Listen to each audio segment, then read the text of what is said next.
जब जानकी नाथ सहाय करे तब जब तिरस्कार मिला फिर मजबूती से, उसी मजबूती से दोबारा खड़े हो जाना, ये कहाँ से आया?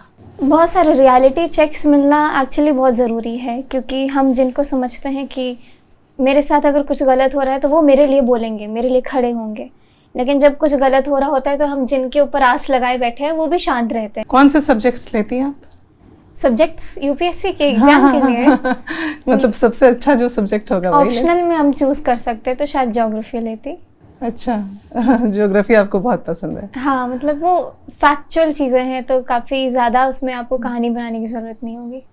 बिहार में और भी भाषाएं या बोलियां हैं जिसको मुझे एक्सप्लोर करना है। सिर्फ बिहार ही नहीं, अब उत्तर प्रदेश में भी जा करके वहाँ के भाषाओं में गाना है। सिर्फ उत्तर प्रदेश ही नहीं, अब तो मुझे छत्तीसगढ़ के जो हम लोग लोकगीत होते हैं या फिर बुंदेलखंड के गीत होते हैं, तो ऐसे कैसे पकड़ लेती हैं? पता नहीं मुझको, इसका मैं खुद रियलाइज थे। मिथिला के लोग मिलते थे आसपास तो बहुत खुशी होती थी। तब मैंने ये इम्पोर्टेंस फील किया बहुत छोटी उम्र में ही कि अपनी भाषा या अपना कल्चर कितना मायने रखता है किसी के लिए भी। मैं वापस बैठी तो बोला, अरे प्रधानमंत्री जी ने बुलाया था, अरे उन्होंने अवार्ड दिया, अरे ऐसे उन्होंने मुझसे बात की, उन्होंने मुझसे मजाक किया, उन्होंने ऐसे। फिर तब जब प्रोसेस कर पाती हूँ तब बहुत डिफरेंट फील होता है। तो कभी पाबंदी थी कि फिल्मी गाने नहीं गाना? पाबंदी नहीं थी, लेकिन थोड़ा ये था कि ध्यान सारा फिल्मी गानों पे नहीं जाना चाहिए।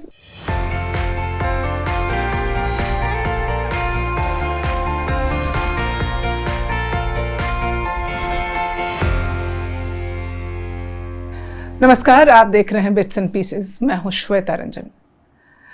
हर बार हम अपने एपिसोड में मुलाकात आपकी कराते हैं किसी डॉक्टर से, किसी इकोनॉमिस्ट से, किसी साइंटिस्ट से, लेकिन आज का ये एपिसोड बिल्कुल अलग होने वाला है, क्योंकि आज हमारे साथ हैं एक युवा गायिका जिन्होंने हार को हथियार बनाया है और सुरों को सहारा।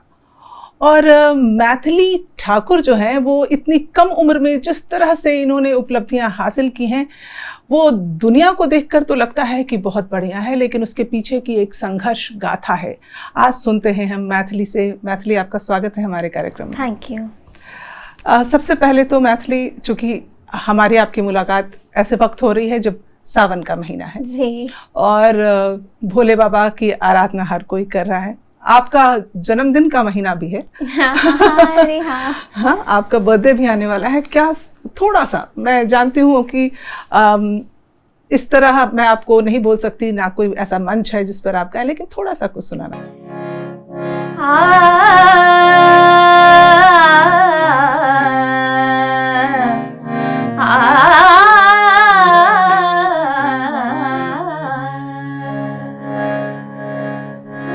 डिमिक डिमिक डमरू करवाजे, प्रेम मगन नाचे भोला। डिमिक डिमिक डमरू करवाजे, प्रेम मगन नाचे भोला। श्रृंगी नाद बजावत गावत, श्रृंगी नाद बजावत गावत, लटक रही बगली झोला भोला। डिमिक डिमिक डमरू करवाजे, प्रेम मगन नाचे भोला। अद्भुत, मेरा फेवरेट भजन है, हर जगह ये जरूर सुनाती हूँ। बहुत ही सुंदर है। इतनी मीठी आवाज के पीछे एक जरूर एक संघर्ष भरी कहानी होगी मैथिली। इतना आसान नहीं होता, ये एक अथक मेहनत, प्रयास, रियाज, संघर्ष, सब कुछ करना पड़ता है। थोड़ा मैं आपके शब्दों में सुनना चाहूंगी, कितना मुश्किल रहा ये सब? आज के समय में तो लग रहा है कि बहुत कन्वीनियंट हो गया हम लोगों के लिए। हम जहाँ चाहे, जब चाहे, रात को चाहे, सुबह को चाहे, तब अपने घर में बैठ करके अपने पास जो इक्विपमेंट्स है उसको यूज़ करके, कैमरा यूज़ करके रिकॉर्ड करके पोस्ट कर सकते हैं। वाईफाई है, फ़ोन है, सब कुछ जो हमको ज़रूरत का सामान है वो घर में है। लेकिन जब हमने शुरू किया था तो बहुत जुगाड़ करना पड़ता था कि ये नहीं है तो ऐसे करना पड़ेगा, ये नहीं है तो वैसे करना पड़ेगा। सबसे पहला फ़ोन जिसमें कैमरा था उसको लेकर के वीडियो बनाना शुरू किया, तो खिड़की बंद करके करो क्योंकि आवाज़ आएगी, क्योंकि हम जिस कॉलोनी में रहते थे बहुत ज़्यादा चहल पहल और शोर शराबा। तो एक बहुत लंबी जर्नी है। और मैं यही सोचती थी जब छोटी थी, तो हम कुछ भी रैंडम चीज़ें सोचते हैं, हमारे लिए कोई भी एक पैमाना हम सेट कर लेते हैं कि अगर मेरे पास ये होगा तो मैं खुद को अमीर समझूंगी।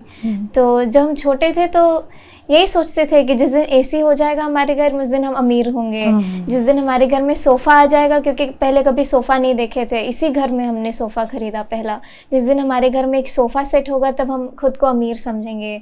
जिस दिन हमारे घर में पलंग होगा, पहले हम लोग नीचे बिछा के सोते थे और अगर बारिश हो गई तो सब उठा करके या तो सब गीला तोसक पर सोते थे।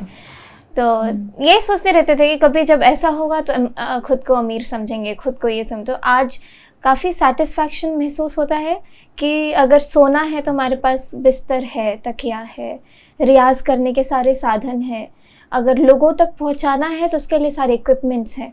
तो काफ़ी कंटेंटमेंट फील होता है और मोटिवेट होते हैं कि आगे और क्या पैमाना सेट करें खुद के लिए कि अब ये होगा तो खुद को अमीर समझेंगे। इसकी तो कोई हद ही नहीं है जी। आज आपको लगता है मैथिली कि आप अमीर हो गई हैं? कंटेंटमेंट फील होता है कि हाँ, जो ज़रूरत का सामान है, जो पहले सोचे थे कि ये हो जाएगा तो खुद को अमीर समझूंगी, तो वो आज फील करती हूँ कि हाँ, ग्रेटफुल फॉर एवरीथिंग। ये तो हुआ कि वो संघर्ष जब कह लीजिए कि कोविड के समय से जब हमने इंटरनेट, मोबाइल और ये सब की तरफ ज़्यादा हमारा झुकाव हुआ, लेकिन उससे पहले का एक संघर्ष था 7 साल की उम्र में दिल्ली आना। और दिल्ली के बाद का मैंने बहुत सुना है, दिल्ली के पहले का घर की स्थितियाँ कैसी थी? गांव में बहुत अच्छा था सब। गांव में मतलब ऐसा लगता था जहाँ तक नज़र उठा के देखो तो सब खुद के ही परिवार का है, सारी ज़मीन, सारा गाछी मतलब पूरा का पूरा जंगल।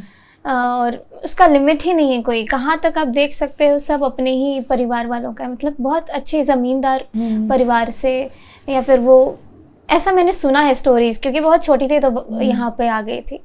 तो गांव में वो सब कहानियाँ सुनी कि हमारे जो परदादा थे वो यहाँ के राजा थे, फिर बाबा ने उसको संभाला। तो अब तो लेकिन गांव में कोई है नहीं जो हम लोग की उम्र का हो, लेकिन वो जो हम अगर 10 साल पहले देखते हैं कि 10 साल पहले या 12 साल पहले मेरी क्या स्थिति थी, तो हम बहुत मज़े में गाँव में रहते थे। और जब जो मर्जी हो खाने का तो अपने ही यहाँ से तोड़ के लेके आओ, वही फ्रेश खाना बन रहा है, इतनी सारी भैंस गाय हैं, वही सब दूध हम लोग खा पी रहे हैं। हालांकि मैं नहीं दूध नहीं पीती हूँ, लेकिन बहुत अच्छा माहौल था। और जैसे दिल्ली आए तो सब कुछ ऐसा लगा कि एक अलग ही दुनिया है, यहाँ कुछ है ही नहीं। अगर दूध के लिए भी बात करें तो एक पैकेट वाला दूध भी वो भी इतना महंगा, मतलब सब कुछ महंगा लग रहा था, क्योंकि वहाँ पे किसी चीज़ के लिए पैसे रखने की भी ज़रूरत नहीं पड़ती थी और खर्च भी नहीं होते थे। यहाँ पे पैसा भी चाहिए, खर्च भी होता है। तो बहुत धीरे करके ऐसा लगा कि ज़ीरो से लाइफ शुरू हुई है। लेकिन वही बात है कि हम छोटे होते हैं तो हमको नहीं उतना पता चलता जितना हमारे माँ बाप झेल करके उस चीज़ को फुलफ़िल करते हैं हम लोग के लिए। तो फिर भी खाने को रोटी मिल जाए और तेल मिल जाए, नमक मिल जाए, घी मिल जाए, कुछ भी मिल जाए तो खा लेते हैं। तो जो स्ट्रगल रहा होगा वो इनिशियल माँ पापा ने बहुत ज़्यादा झेला। घर में भरपूर सब कुछ था और संगीत भी था, आपके दादाजी भी गाया करते थे, है ना? और पिताजी तो गाते ही हैं, आप भी गाती हैं, लेकिन पढ़ाई का माहौल कैसा था? पढ़ाई वहाँ तो घर पे मास्टर जी आते थे रोज़ दोपहर को, और जिसको पढ़ना है सामने बैठ जाओ पढ़ा रहे हैं, नहीं पढ़ना है तो फिर बैठना ही पड़ेगा, नहीं पढ़ना है तो अपना आँख मुंह बंद करके करते रहो। ऐसा मतलब बहुत ही इतना चिल माहौल था कि कुछ बता ही नहीं सकते कि किसी चीज़ का प्रेशर हो या टेंशन हो, कुछ नहीं। यहाँ पे आके भी मुझे लगा कि स्कूल जाना नहीं पड़ेगा और ऐसे ही सिस्टम होगा कि अपने आप हम लोग पढ़ लिख लेंगे घर में। तो पापा हमारे लिए बुक्स लेकर के आते थे, हम लोग स्कूल नहीं गए काफ़ी समय तक, काफ़ी सालों तक।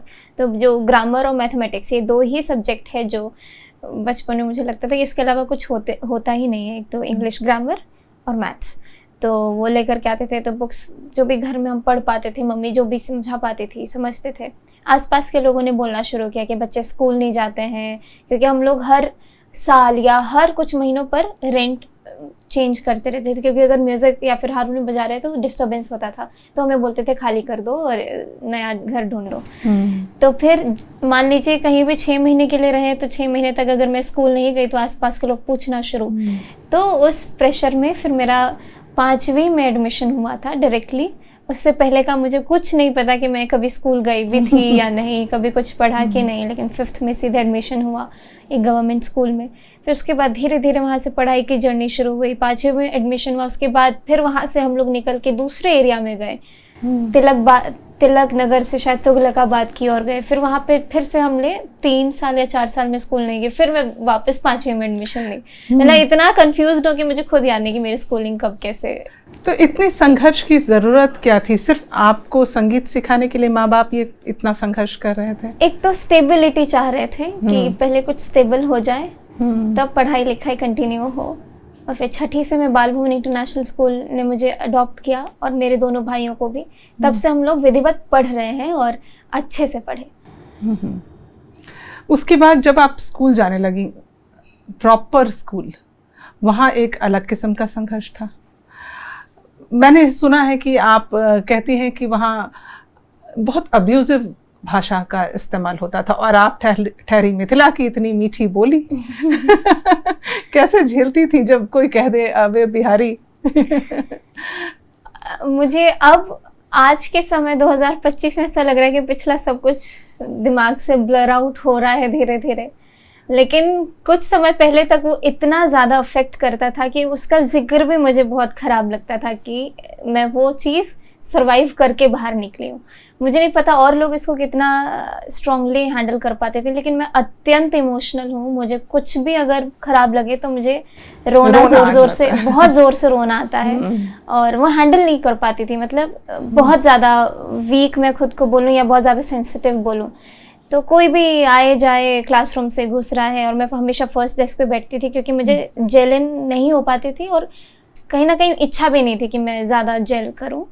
तो जैसे ही क्लासरूम से कोई आ रही है, जा रही है या फिर एंटर कर रही है, मैं फर्स्ट डेस्क पे अबे बिहारी ऐसे बोल के निकल गई। मैं समझ नहीं आता था क्यों बोल रही है, वो भी तो कहीं की जाट है, वो भी तो कहीं की पंजाबी है, वो भी कहीं के कुछ है, मैं भी अपने बिहार की बिहारी हूँ। मुझे भी ये लगता था, मैं भी बिहार से ताल्लुक रखती हूँ। अच्छा, तो हर एक राज्य का को ऐसे करके अगर उसको सही टोन में ना बोला जाए और उस खराब तरीके से बोला जाए तो गाली ही लगती है। अब इस बात में मैंने काफ़ी इंटरव्यूज़ में बोला है तो नीचे कमेंट्स में लोग बोलते थे कि ये तो गर्व की बात है, ये तो बिहारी किसी ने बोला तो आपको बुरा क्यों लगा। बात ये नहीं है, मैंने यहीं आके तो सीखा है कि बिहारी एक गाली है। मुझे उससे पहले तो पता ही नहीं था करके कोई बिहारी बोल रहा है तो मुझे ऑफेंड होने की ज़रूरत है। अगर मैं किसी को बोल दूँ उसके राज्य के नाम से, मैं काफ़ी अलग अलग लोगों से मिलती हूँ, महाराष्ट्र जाती हूँ, मराठियों से मिलती हूँ, राजस्थान जाती हूँ, मारवाड़ियों से, राजस्थानियों से मिलती हूँ, तो हम बहुत एक रेस्पेक्ट के साथ उनको बोलते हैं। आप तो इतनी भाषाओं में गाने लगी हैं। हाँ, तो काफ़ी एक प्राउड होता है कि मैं इतने सारे अलग अलग लोगों से मिल रही हूँ। बिहार के लोग हैं, अवधी लोग हैं, अगर मराठी लोग हैं या मेरा ज़्यादा कनेक्शन जिनसे है। लेकिन अगर आप बिहारी की बात करें, आप आज के समय में परसेप्शन बदला है, लेकिन पहले ए बिहारी है, चलिए तो बिहारी है, कोई दूसरी भाषा का भी लड़का है तो उसको बिहारी बोल करके भगा दिया। मतलब ये काफ़ी ख़राब लगता था उस समय, लेकिन अब वो चीज़ें भूल गई हूँ। तो इतनी मजबूत कैसे बनी आप मैथिली कि आपकी कक्षा में बच्चे ऐसा बोलते थे, कोई दोस्त नहीं बन पाता था, फिर आप रियलिटी शोज़ में गई, वहाँ से भी आपको आप फाइनल तक नहीं पहुँच पाई। जब तिरस्कार मिला, फिर उसी मजबूती से दोबारा खड़े हो जाना, ये कहाँ से आया? बहुत सारे रियलिटी चेक्स मिलना एक्चुअली बहुत ज़रूरी है, क्योंकि हम जिनको समझते हैं कि मेरे साथ अगर कुछ गलत हो रहा है तो वो मेरे लिए बोलेंगे, मेरे लिए खड़े होंगे, लेकिन जब कुछ गलत हो रहा होता है तो हम जिनके ऊपर आस लगाए बैठे हैं वो भी शांत रहते हैं या फिर वो हमारे लिए खड़े नहीं होते हैं। तो ऐसा कुछ बहुत बार हुआ, बहुत छोटे लेवल से शुरू हुआ, मान लीजिए क्लासरूम से ही अगर शुरू हुआ तो बहुत धीरे धीरे उस चीज़ को ओवरकम किया जा सकता है। फिर जब मैं थोड़ी सी बड़ी हुई और फिर ऐसे ऐसे इंसिडेंट्स हुए, फिर वहाँ पे भी सेम ही चीज़ लेकिन थोड़े बड़े पैमाने पे बड़े लोगों के साथ या फिर एडल्ट्स के साथ वो चीज़ें सिचुएशन देखने को मिला। तब एक चीज़ का रियलाइजेशन हुआ कि जो भी करना है खुद से करना है। अपना अगर सोशल मीडिया भी संभालना है तो वो खुद से ही संभालना है। अगर कहीं जा भी रहे हैं तो खुद का ख्याल खुद से ही रखना है। मतलब किसी के ऊपर हम एक आस लगाना है, किसी से कुछ एक्सपेक्ट करना, ये बहुत डेंजरस हो सकता है। तो ये चीज़ें थोड़ा थोड़ा रियलाइजेशन और कुछ कुछ कहीं कहीं कुछ कोट्स पढ़ते पढ़ते मुझे काफ़ी शौक है, कुछ ऐसे पढ़ लिया, वो चीज़ दिमाग में बैठ गई और लगता है कि अरे ये तो कितनी सही बात है। तो फिर अपने आप हो जाता है वो चीज़ें, सब बैलेंस आउट हो गया। तो जब आके घर में रोती थी, पेरेंट्स समझाते थे, मुझे लगता है इस सब के पीछे माता पिता की भूमिका बहुत होती है, क्योंकि अक्सर बच्चों के साथ जब स्कूल में कहीं बाहर कुछ ऐसा होता है, माँ बाप स्ट्रॉन्ग बनाते हैं। पापा थोड़े कम इमोशनल चीज़ों में वो होते थे, लेकिन मम्मी बहुत ज़्यादा वो सपोर्ट करती थी। क्योंकि पापा तो ये थे कि तैयारी करनी है, मेहनत करना है, ये करना है, वो करना है, लेकिन रोने धोने वाला सीन पापा के सामने थोड़ा कम होता था। वो मम्मी वो पार्ट संभालती थी, तो काफ़ी अच्छे से समझाया बुझाया, और कि किसी चीज़ से अफेक्ट होने की ज़रूरत नहीं है। लेकिन कोई कितना भी बोले वो चीज़ आप खुद ही समझते हैं। बाहर वाले कितना भी समझाए कि नहीं नहीं लोग बोलते हैं, उनको बोलने तो उनका काम बोलना है, ये है वो है, तुम मजबूत रहो, कितना भी सुन लो, लेकिन जब तक आप खुद फील नहीं करते हो तब तक ये चीज़ इम्प्लीमेंट नहीं हो पाता है। तो धीरे धीरे रियलाइजेशन स्ट्रॉन्ग हुआ और विल पावर स्ट्रॉन्ग हुआ। महसूस करने लगी कि मैं इन लोगों से बेटर करने के लिए और मेहनत करूंगी, चाहे वो पढ़ाई हो, चाहे कोई भी एक्टिविटी हो। तो वो जब मुझे लगा कि हाँ मैं मेहनत कर रही हूँ, इसका रिजल्ट मुझे मिल रहा है, तो और मेहनत करने लगी। धीरे धीरे करके चीज़ें ठीक हो गई।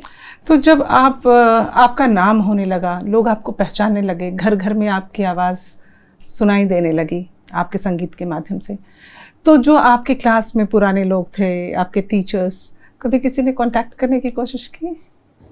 मैं सब लोग प्रेस तो करते ही होंगे, आई एम श्योर, लेकिन मैं बहुत ज़्यादा बातचीत या कांटेक्ट किसी से रख नहीं पाई। उस स्कूल टाइम पे भी ज़्यादा नहीं था। टीचर्स लोग बहुत अच्छे थे, बहुत सपोर्ट किया, लेकिन बच्चों से कोई ऐसा मेरा मेल जोल उतना नहीं हुआ कि स्कूल के बाद भी फ्रेंडशिप्स कायम रहे या फिर ऐसा। तो किसी से कोई बातचीत नहीं है। अगर घर में संगीत का माहौल नहीं होता तो मैथिली ठाकुर क्या बनती? मैं पक्का IAS ही बनती, क्योंकि उसके अलावा डू एंड डाइस का सिचुएशन था, उसके अलावा कुछ समझ नहीं आता। और वो एक ऐसा तरीका जहाँ पे माँ बाप का पैसा भी बहुत ज़्यादा खर्च नहीं करना पड़ता कि कोई डॉक्टरी में, इंजीनियरिंग में इतना पैसा जा रहा है या फिर वो। तो मुझे लगता है कि आराम से मैं ग्रेजुएशन कंप्लीट करती और UPSC की तैयारी करके, और मैं अभी भी बुक्स पलटती ही रहती हूँ। मेरे घर में सारे जो बेसिक किताब है UPSC प्रिपरेशन के, सब रखे हुए थे, पलटते रहती हूँ, पढ़ते रहती हूँ, और बहुत मज़ा आता है। लेकिन अभी वो गोल अब वो नहीं रहा, मुझे म्यूज़िक ही करना है। लेकिन अगर ऐसा नहीं होता तो पक्का मैं IAS के लिए ही करती। इसलिए क्योंकि बिहार में ज़्यादातर लोग ये सोचते हैं कि IAS बनना एक रुतबा है, प्रतिष्ठा है, हाँ, इसलिए, या फिर अगर मैं उस समय की बात करूँ जब से ये बीज मेरे मन में डेवलप हुआ, उस समय यही था कि 12th हो गया है, जैसे तैसे ग्रेजुएशन भी अच्छे से हो गया है, अब क्या करना है, तो अब पढ़ाई शुरू करनी है, सरकारी नौकरी के लिए तैयारी शुरू करनी है और फिर एग्ज़ाम देना है। बस यही चलता था हर घर में। तो अब सरकारी नौकरी में भी जो सबसे ज़्यादा रुतबा और जिसकी पूछ होती थी कि कोई अगर सिविल सर्विसेज में आ गया तो बहुत बड़ी बात है। लेकिन अभी हमारे गाँव में आसपास जो है IAS था नहीं हमारी फैमिली में कोई। तो फिर मैंने यही सोचा था कि मैं इन सब से भी बड़ा करूँगी कुछ, इसीलिए ये सोच के था कि IAS। और सिर्फ यही नहीं, जो आज के समय में जब मैं किसी भी ज़िला महोत्सव में जाती हूँ या फिर अभी कल रायपुर जाना है तो वहाँ के जो DM होंगे, तो सबसे बातचीत करके उनका जो एक सोचने का तरीका है, जिस तरीके से लोगों से डील करते हैं, तो मुझे काफ़ी पैशनेट लगता है ये वर्क प्रोफाइल कि आप लोगों के लिए काम कर रहे हैं। कौन से सब्जेक्ट्स लेती हैं आप? सब्जेक्ट्स UPSC के एग्जाम के लिए मतलब सबसे अच्छा जो सब्जेक्ट होगा वही ऑप्शनल में हम चूज कर सकते हैं, तो शायद ज्योग्राफी लेती। अच्छा, ज्योग्राफी आपको बहुत पसंद है? हाँ, मतलब वो फैक्चुअल चीज़ें हैं तो काफ़ी ज़्यादा उसमें आपको कहानी बनाने की ज़रूरत नहीं होगी। अब जाकर जब आप एक अपनी जड़ मजबूत कर चुकी हैं, तो अब पिताजी की इन्वॉल्वमेंट कितनी होती है गाइडेंस में कि ये गाओ, नहीं इस भाषा में गाना चाहिए, नहीं ये सुर सही है, ये ताल अभी सही। क्या है कि पापा थोड़ा creative freedom time to time देते रहते हैं, देने लगे ना, बहुत पहले से दे रहे हैं। Okay. कि जो मर्जी है वो करो, लेकिन जहाँ पे गड़बड़ होता है तब वहाँ पे आकर के बताते हैं कि ये गड़बड़ हो रहा है। बाकी शुरू से मराठी में कूदना है या फिर राजस्थानी में कूदना है, मतलब ये सब मेरा खुद का वो था कि मुझको कुछ करना है। सिर्फ मैथिली भाषा से मैंने शुरुआत की, लेकिन यहीं तक नहीं रहना है। बिहार में और भी भाषाएं या बोलियां हैं जिसको मुझे एक्सप्लोर करना है। सिर्फ बिहार ही नहीं, अब उत्तर प्रदेश में भी जा करके वहाँ के भाषाओं में गाना है। सिर्फ उत्तर प्रदेश ही नहीं, अब तो मुझे छत्तीसगढ़ के जो हम लोग लोकगीत होते हैं या फिर बुंदेलखंड के गीत होते हैं, तो ऐसे कैसे पकड़ लेती हैं? पता नहीं मुझको, इसका मैं खुद रियलाइज मैं यूट्यूब चलाती हूँ और मुझे लोकगीत सुनना बहुत पसंद है। तो आकाशवाणी के काफ़ी सारे पुराने आर्काइव्स के वीडियोस, जो ब्लैक एंड वाइट कुछ वीडियोस अभी भी यूट्यूब पे अपलोडेड है, इतना ज़्यादा सुनती हूँ कि मुझे इतना लगता है कि वो यही तो है जो मुझे चाहिए। और फूड फॉर सोल ऐसा कुछ महसूस होता है और लगता है कि संगीत मेरे लिए यही है कि लोकगीत जहाँ जहाँ भी लोगों ने जैसे जैसे गाया है सब कुछ सीखना है, सब कुछ का मतलब समझना है, सारी भाषाओं को पकड़ना है। और ऐसे से करते करते मैंने नॉर्थ इंडिया के ऑलमोस्ट सारे लैंग्वेजेस में गाए लोकगीत। तो सारी लैंग्वेजेस तो मैं नहीं कह सकती आपको सुनाई है लेकिन कोई एक जो भी दिमाग में आ रहा हो।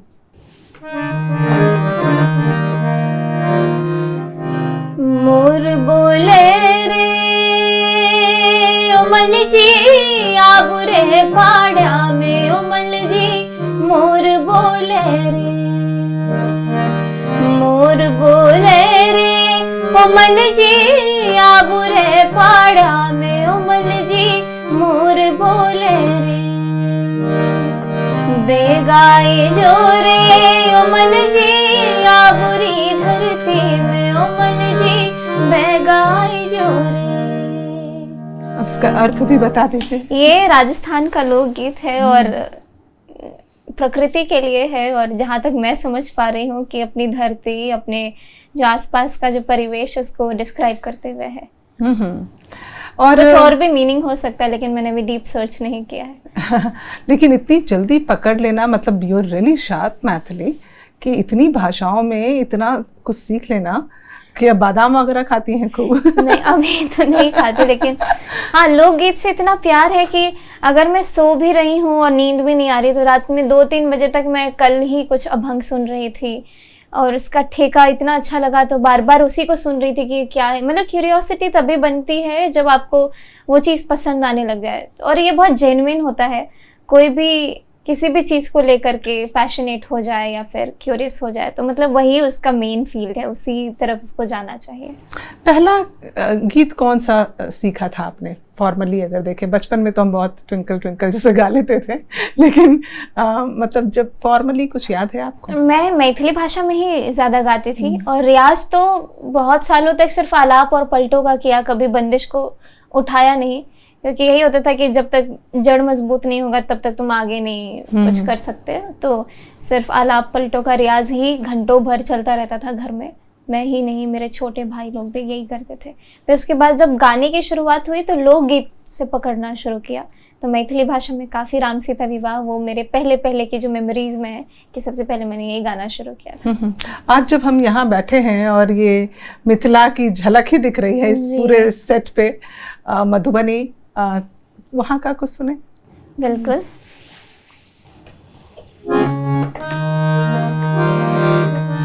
राम सीता विवाह का थीम भी है मेरे कमरे में और वही एक गीत है जो मैं सुनाती हूँ। राम लक्ष्मण चलला बियाहन, दशरथ साजु बरी याद है।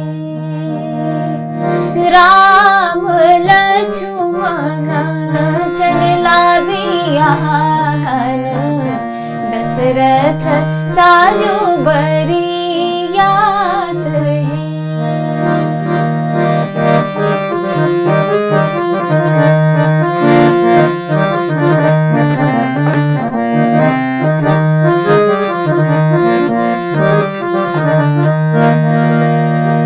सब बरियतिया के लाले लाले धोतिया, सिरहु में लाले लाले पाग है। सब बरियतिया के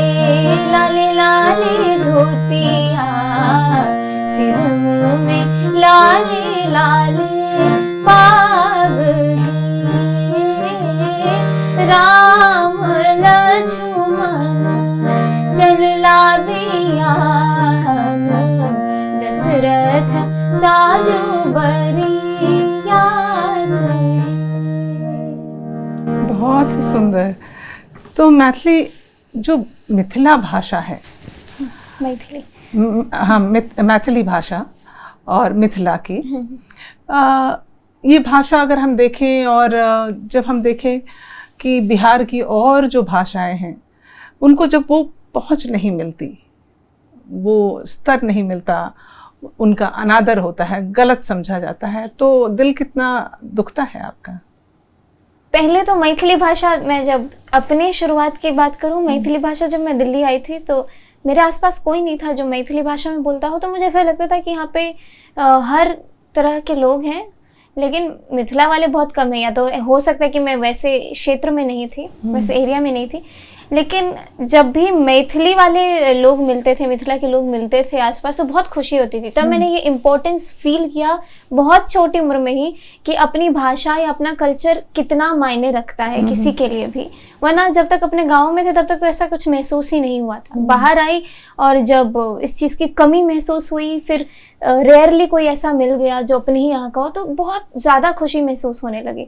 फिर धीरे धीरे चल करके अभी जिस स्तर पर मैं कार्यक्रमों में जा रही हूँ और अलग अलग राज्यों के लोग जब बोलते हैं अपने मिथिला का कुछ सुनाइए, अच्छा। वहाँ की गाली सुनाइए, तो काफ़ी अच्छा लगता है कि जहाँ के लोग वो हैं भी नहीं, मतलब वो समझ भी नहीं पाएंगे शायद मैथिली भाषा, लेकिन फिर भी उनको सुनना है। आज जो मिथिला नगरिया या राम जी से पूछे, या फिर जो भी इन्होंने मेरे वीडियोस यूट्यूब पे देखे हो, जैसे ये वाला भी केबीसी में आया था जो भी मैंने सुना है, तो अमिताभ बच्चन जी ने इस पर एक प्रश्न पूछा था। तो जब ऐसे ऐसी चीज़ें या फिर ऐसा गाना वो लोग सुनने के लिए इच्छुक होते तो काफ़ी आश्चर्यचकित होती हूँ कि ऐसा कैसे हो सकता है, लेकिन और अच्छा लगता है। मुझे लगता है धीरे धीरे इस चीज़ को, हमारी भाषा को भी बहुत पहचान मिल रहा है। और अभी तो आप उसके लिए बहुत मेहनत कर रही हैं, आपने बहुत इसको ऊंचाई दी है, लेकिन अब पता नहीं जो भी हो रहा है, लेकिन हम बहुत ग्रेटफुल हैं कि हम मिथिला के लोग हैं और देश में विदेश में जहाँ भी जाते हैं तो यहाँ के गीत ज़रूर सुना के आते हैं। कभी ये सपना सरीखा लगता है मैथिली कि अमिताभ बच्चन का आपने नाम लिया, नरेंद्र मोदी जी के साथ आप आई सामने, उन्होंने आपके राम मंदिर के समय आपका गीत भी वो शेयर किया, तो ऐसा लगता है जैसे सपना देख रही हूँ? रियलाइज नहीं होता धीरे धीरे, लेकिन बाद में जब लोग आके बताते हैं तब लगता है अरे ये तो बहुत बड़ी बात हो गई।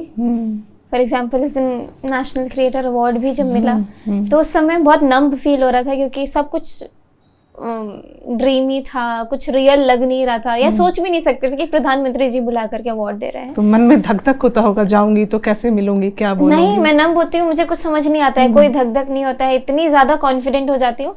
पहले होता था ये सब कि धड़ धड़ धड़ धड़ होता था, लेकिन आज के समय में, आज की डेट में कोई भी मेरे सामने खड़ा हो तो मैं इतनी सक्षम और कॉन्फिडेंट महसूस करती हूँ कि कुछ तो है इसीलिए बुलाया है।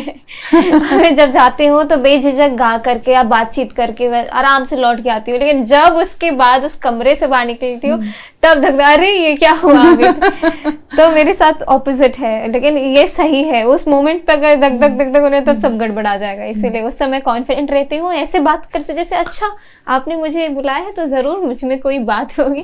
वो थोड़ा सा रहता है, फिर उसके बाद जब भी एकदम से गाने के लिए बोल देते हैं तो कुछ भी गा के, उस समय वो भी समझ नहीं आता कि मैंने क्या गाया, कैसा गाया। जैसे अगर प्रधानमंत्री जी से ही मिली तो उन्होंने बोला कुछ सुनाओ, उस समय जो मन में आया सुना दी। उसके बाद जब मैं वापस बैठी तो बोला अरे प्रधानमंत्री जी ने बुलाया था, अरे उन्होंने अवार्ड दिया, अरे ऐसे उन्होंने मुझसे बात की, उन्होंने मुझसे मजाक किया, उन्होंने ऐसे। फिर तब जब प्रोसेस कर पाती हूँ तब बहुत डिफरेंट फील होता है। तो कभी पाबंदी थी कि फिल्मी गाने नहीं गाना?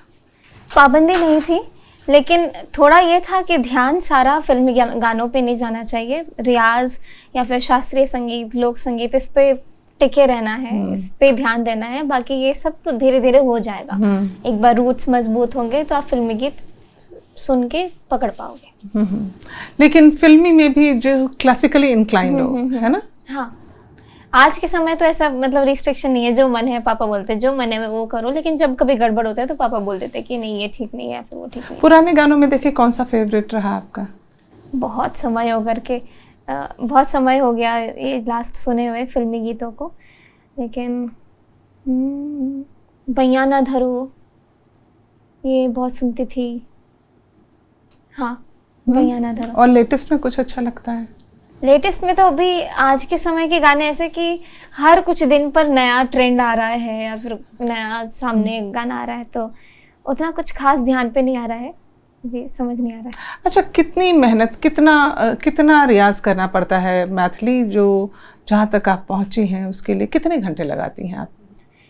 अब ये एक अलग टॉपिक है, क्योंकि मैंने खुद जब मैं छोटी थी बहुत सारी क्लासेस देखी, मैं बहुत सारे बच्चों के साथ मिली, पापा मिलवाते थे, ग्रुप क्लासेस मिले जाते थे। तो ज़रूरी ये है कि अगर आप रियाज अगर मान लीजिए सिर्फ 2 घंटे करें लेकिन वो सही डायरेक्शन हो, और काफ़ी बच्चों को मैंने देखा है जो 8-8 घंटे रियाज करें लेकिन वो कुछ कमी ऐसी रह जाती है, कुछ गलत करते हैं जिसको ठीक करने में फिर 8 के बदले 18 घंटे लगेंगे या फिर उससे भी ज़्यादा। इसीलिए हम लोग का जो रियाज पहले बचपन में बहुत ज़्यादा रिग्रेस होता था, बहुत सुबह से लेकर रात तक बीच बीच में सिर्फ पानी खाना इतने के लिए उठते थे और इतने के लिए ही ब्रेक था, बाकी पूरे दिन रियाज। लेकिन जैसे जैसे स्कूल और कॉलेज और पढ़ाई में बिजी हुए या फिर रिकॉर्डिंग में बिजी हुए, प्रोग्राम्स में बिजी हुए, तो वो चीज़ सिमट करके 1 से 2 घंटा या 3 घंटा तक चलता है। जैसे आप स्कूल से लौटती थी तो आपके पापा बोलते थे कि अब हो गया पढ़ाई, अब हाँ, मतलब शाम का था 7 से लेके 9 बजे तक रियाज करना है, बाकी स्कूल से लौटी नहाओ धो खाओ पियो अपना होमवर्क जल्दी कंप्लीट करो, उसका रियाज। तो खेल कूद इस सब पे कभी आपने ध्यान दिया? मेरे भाई लोग थोड़ा कर लेते हैं, छोटा वाला भाई खेल कूद, मतलब उसको मैं चाहती हूँ कि वो पूरी लाइफ को एंजॉय करे जो हम लोगों ने मिस आउट किया, मैंने या फिर ऋषभ ने। तो छोटे वाले को हम बहुत पुश करते हैं, जाओ खेल के आओ, ये करो वो करो। हमारे टाइम पे हम नहीं खेल पाते थे, मैं नीचे नहीं उतर पाती थी बिल्कुल अपने भी घर से, या फिर घर के छत पे भी नहीं जा पाती थी, मतलब काफ़ी रिस्ट्रिक्शंस तो था, लेकिन कभी वो फील नहीं हो पाया कि अरे मुझे खेलने जाना है, क्योंकि दोस्त ही नहीं थे, खेलूंगी भी तो अकेले मज़ा नहीं आएगा। तो हाँ चल गया, अभी तो मैं बड़ी हो गई, तो मैं याद भी नहीं कर पाती। अब जैसे आपका छोटा भाई नीचे जाता है तो लोग बोलते हैं अरे मैथिली का भाई है, सब उसके दोस्त हैं, ये सब उसके सारे भी दोस्त, मुझे फिर वो बताता नहीं है ऐसा कुछ कि उसके कौन दोस्त है क्या है, लेकिन उसका अपना एक सोशल सर्कल है जिसके लिए मैं काफ़ी खुश हूँ कि वो पूरी लाइफ एंजॉय करे। आप मिस करते हैं कि आपने नहीं किया? मैं मिस नहीं करती हूँ, लेकिन मुझे कुछ ध्यान भी नहीं, कोई ऐसी मेमोरी भी नहीं है जो मैं रेमिनिसाइज करूँ कि मेरे ऐसे दोस्त हैं। मतलब ये एक साधना है, यही मैं समझ पा रही हूँ, छोड़ना पड़ता है। हाँ, मतलब अगर आप चाहो कि आप हर चीज को साथ में लेके चलो तो घंटे तो आपको उतने ही मिलेंगे अपना पूरा दिनचर्या निभाने के लिए। अगर आपने संगीत चुना तो संगीत को बहुत समय चाहिए, आप बहुत ज़्यादा रियाज करते तो आपको कुछ तो सा रिजल्ट मिलता है, और आपने सही दिशा में की तो रिजल्ट्स थोड़े और बढ़िया मिलते हैं। तो बस ये कि कुछ चीज़ों को तो सच्ची में छोड़ना पड़ता है, ऐसा नहीं है कि आप हर एक पूरी लाइफ एंजॉय कर रहे हैं, सब कुछ कर रहे हैं और संगीत के लिए थोड़ा सा समय निकल गया जब मर्जी तो कर लिया, ऐसा नहीं होता है, बहुत बहुत ज़्यादा इसमें डिवोटेड रहना पड़ता है। अच्छा, हर दिन एक चैलेंज आता है मैथिली की, जैसे लगता होगा कि अच्छा कई दिन से कुछ नया नहीं किया तो ठहराव ना हो जाए। हाँ, ये एक फियर तो होता है ना? ये थॉट सिर्फ रात को होता है और वो सोने नहीं देता है। मतलब काफ़ी बार ऐसा होता है कि हम सोचते हैं कि मैंने जब ये चीज़ शुरू की तो ये चीज़ कोई नहीं कर रहा था, सब लोगों ने कहीं ना कहीं इंस्पायर होकर के वो चीज़ें शुरू की, आज जो मैं कर रही हूँ वो भी सब लोग करने लग जाएंगे, फिर अब मुझे कुछ स्टेप अप करना पड़ेगा ताकि उसके बाद लोग फॉलो करें। काफ़ी सारे होते हैं जो इंस्पायर होकर के लोग वैसा रिक्रिएट करते हैं या फिर वैसी चीज़ें सेम। मुझे तो खुद लगता है यार ये मेरी ही वीडियो तो है, मान लीजिए एक बहन और 2 भाई साथ में बैठे हैं तो मुझे खुद ऐसा लगता है कि अरे ये तो सेम हम ही लोग जैसा, या फिर ऐसा लग रहा है कि मैं ही हूँ इस वीडियो में। तो वो एक अच्छी फीलिंग है कि लोग आपसे सुन करके वैसा कुछ गाने का प्रयास ये तो अच्छा है कि इंस्पायर हो रहे हैं। हाँ, लेकिन उसके लिए एक रिस्पॉन्सिबल होना पड़ता है खुद को कि हमको और कुछ नया करके उन लोगों को देना पड़ेगा ताकि वो लोग और कुछ इंस्पायर हो या फिर और स्टेप अप करे, क्योंकि सही में स्टेगनेंट रहते रहते या फिर एक जगह ठहराव हो जाए तो बहुत बुरा हो जाता है, इसलिए आपको हमेशा कुछ ना कुछ नया सोचना पड़ता है। लेकिन जिंदगी में जब भी कभी फेल्योर आपके पास आया भी, आपने उसको बहुत ही खूबसूरती से मोल्ड किया। आप रोई होंगी, अफसोस भी हुआ होगा, लेकिन उसको आपने अपना हथियार बनाया। हाँ, ये एक मतलब कह लीजिए कि प्रभु की कृपा है, सरस्वती है, आपके ऊपर भगवान की कृपा है कि आप इस जगह पर हैं। ये जरूर। तो मैथिली हमसे बातचीत करने के लिए बहुत बहुत शुक्रिया आपका। Thank you so much. Thank you. लेकिन जाते जाते कुछ सुनाते जाइए। जरूर। क्या सुनाऊं? बिल्कुल थोड़ा सा मैं चाहूंगी कि बिल्कुल क्लासिकल, कुछ इंडियन क्लासिकल।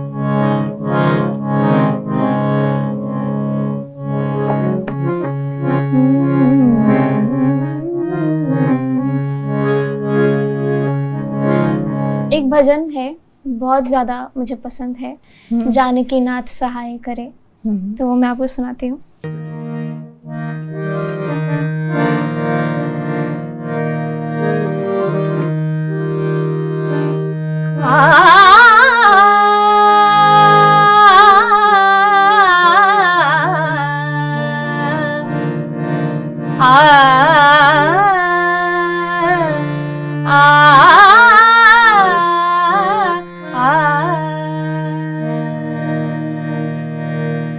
जब जानकी नाथ सहाय करे, तब जानकी नाथ सहाय करे, तब कौन बिगाड़ करे नर तेरो, जानकी नाथ सहाय सहाय सहाय सहाय, जानकी नाथ सहाय करे, तब कौन बिगाड़ करे नर तेरो, जानकी नाथ सहाय। कितना सुंदर अर्थ है कि अगर ईश्वर आपके साथ हैं, सहायता कर रहा हो, तो आपका कोई कुछ नहीं बिगाड़ सकता। मुझे लगता है वही साथ भगवान का आपके साथ रहा है। और जब ऐसे मैं सुनती हूँ गीत, तो मुझे ऐसा लगता है कि बहुत मीनिंगफुल है और साथ ही हमें बल भी देते हैं, है ना? आपको मुझे लगता है कि इन ऐसे गीत गाकर बल मिलता होगा। बहुत। मैं जो भी सुनती हूँ या गाती हूँ, मैं सामने देख पाती हूँ ये चीज़। तभी आप कुछ गा रहे हैं और लोगों तक ट्रांसफ़र तभी हो सकता है जब आप उस चीज़ को फील करके गा रहे हो, या समझ करके गा रहे हो, या फिर देख करके चित्रार्थ करके गा रहे हो। तो ये काफ़ी इम्पोर्टेंट है। Thank you Maithili. Thank you so much.